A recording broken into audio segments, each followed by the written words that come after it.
My topic of discussion is sweeteners, including non-caloric and low-caloric sweeteners. I'll be using references from these books.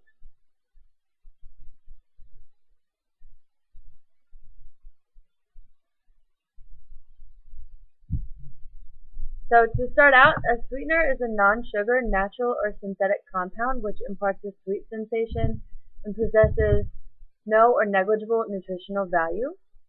There are several classifications of sweeteners, including caloric, non-caloric, low-caloric, and natural and synthetic. So low-caloric and non-caloric sweeteners have become popular because they add little or no unwanted extra calories to the diet.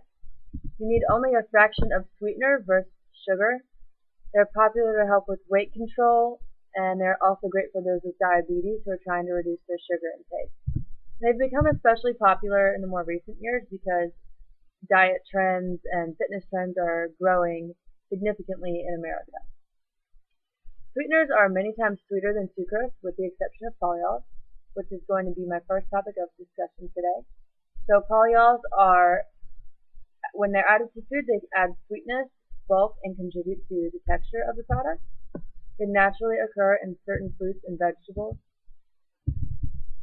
They are not considered non-caloric, but are lower in calories than sugar. They are less sweet than sucrose, and in their short-chain form, they are slightly bitter. They're generally found in more processed foods and toothpaste and mouthwash as well.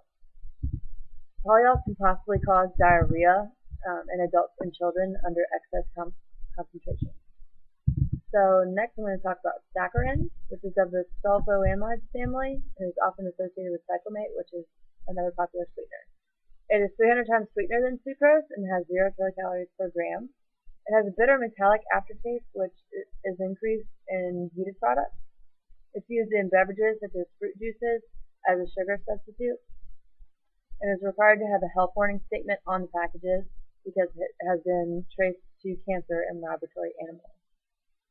The next sweetener I'm going to discuss is aspartame, which is very controversial, especially in the United States. It is in the peptide family with neotame and allotame. It is 200 times sweeter than sucrose and has 4 kilocalories per gram, which is considered insignificant. It is used as a table sweetener, used in carbonated and non-carbonated beverages, chewing gum, and other products as well. Under acidic conditions, it is considered unstable, and rather than sweetening the product, it causes a loss of sweetness. It is approved in the United States, but the package must be labeled to contain phenylalanine. The next sweetener I'm going to discuss is sucralose, which is a chlorosaccharide. It is 700 times sweeter than sucrose and has 0 kilocalories per gram. It has no bitterness or aftertaste and is stable at elevated temperatures and under acidic conditions, which is